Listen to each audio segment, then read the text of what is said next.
thought it was an amazing meeting. He's a great leader of a very powerful, very strong country, China. And what can I say? We have, it was an outstanding group of decisions, I think, that was made. A lot of decisions were made, too. There wasn't too much left out there. And we've come to conclusion on many very important points, and we'll be handing that to you in a little while. We're having, because there was a lot of different things, many of them very important. We're in agreement on so many elements, large amounts, tremendous amounts of the soybeans and other farm products are going to be purchased immediately, starting immediately. If you notice, President Xi authorized yesterday for China to start, did you know that, right? China to start buying in very large quantities of soybeans and other things, which I appreciated. That was a very nice gesture. And many other things like that. On fentanyl, we agreed that he was going to work very hard to stop the flow. It's a very complex subject because it's used for lots of different reasons, including anesthetics and things. But he's going to work very hard on it, precursors, and I think you're going to see some real action taken. I've agreed, as you know, I put a 20% tariff on China because of the fentanyl coming in, which is it's a big tariff. And based on his statements today, I reduced it by 10%, so it's 10% instead of 20% effective immediately. I believe he's going to work very hard to stop the death that's coming in. But again, it's complex because of what fentanyl is, what the precursors do. So I think you're going to see a big difference. We've had discussions on many of the elements that you're talking about all the time. You're asking me questions, and most of those things were I think agreed to for the most part. I think we agreed to almost everything in a very acceptable form. I wouldn't say everything was discussed because there were things that probably, in retrospect, we could have discussed and we didn't, for some reason, didn't come up. But if you have any questions, let me know. Go ahead. What about chips, sir? Did he agree? Did you agree to sell any more downgraded chips? levels? We did discuss chips, and they're going to be talking to NVIDIA and others about taking chips. Look, we make great chips. NVIDIA is the leader. And I'll be speaking to Jensen from NVIDIA, but they're going to be discussing that with NVIDIA to see whether or not they can do. I said that's really between you and NVIDIA, but we're sort of the arbitrator or the referee. It's a little rough up here. The skies are a little rough. And just to clarify, sir, that is the downgraded Blackwell chips. You would authorize those to be exported? No, not the Blackwell. We're not talking about the Blackwell. That just came out yesterday. But a lot of chips, a lot of the chips. And that's good for us. How soon do you think you'd be able to sign an actual... Please, come on. You know what you do? Yeah, come on. Okay. Let me stand right over here. Yeah, hey everybody, thanks. Let me just make a point on the chips. As the president was saying, there's so many chips we already sent to China, a lot of advanced chips, etc. And as he said, NVIDIA will talk to China and see what's possible. The Blackwell chips, of course, weren't discussed. We focused on export controls of China on rare earth, and they're going to keep those flowing, which is quite important. What are the major stumbling blocks that are left now to work through, and how soon do you think you could sign a trade deal with China? Well, I think pretty soon. We have not too many major stumbling blocks. We have a deal. Now, every year we'll renegotiate the deal, but I think the deal will go on for a long time, long beyond the year. We'll negotiate at the end of the year, but all of the rare earth has been settled, and that's for the world. I mean, worldwide. This, I guess you could really say this was a worldwide situation, not just the U.S. situation. So we continue to produce the rare earths and buy the rare earths and everything else, when you see from other countries. But China is, that whole situation, that roadblock is gone now. There's no roadblock at all on rare earth. That will hopefully disappear from our vocabulary for a little while. So And is that a 1-year pause on the policy they announced? It's a 1-year agreement, and we'll extend it after a year. And what will like we do.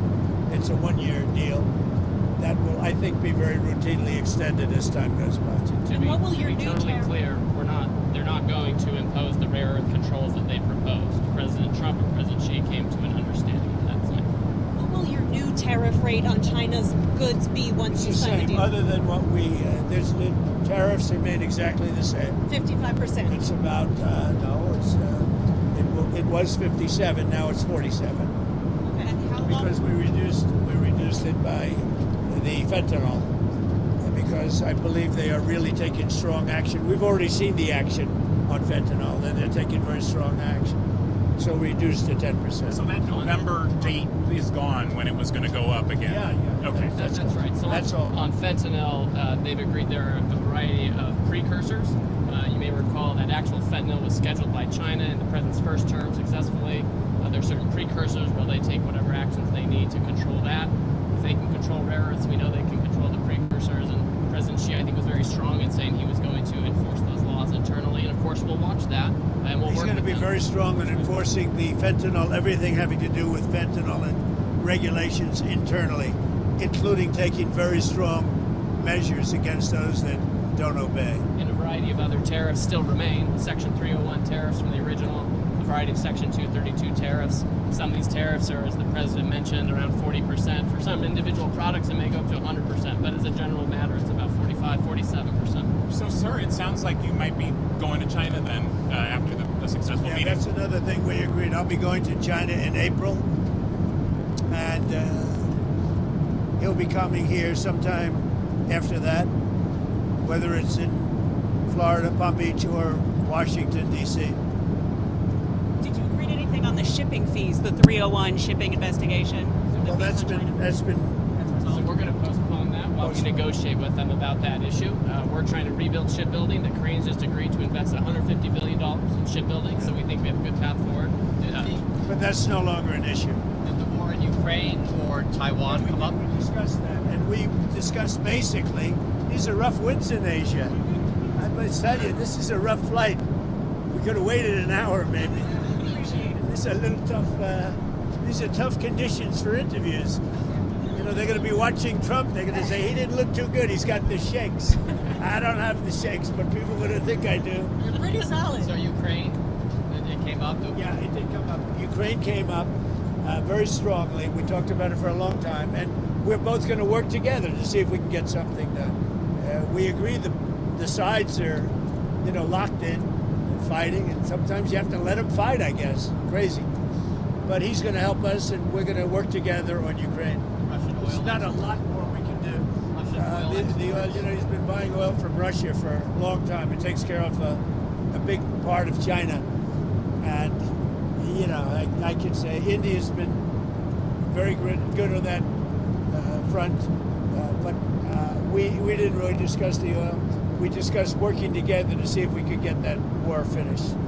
It doesn't affect China. It doesn't affect us. And I'd like to see it done on the basis. I don't like to see 6, 7, 8,000 young people, mostly young people, for the most part soldiers, be killed. It's not costing us anything. In fact, we make money, and I don't even want to talk about making money. I don't care about making money in that case.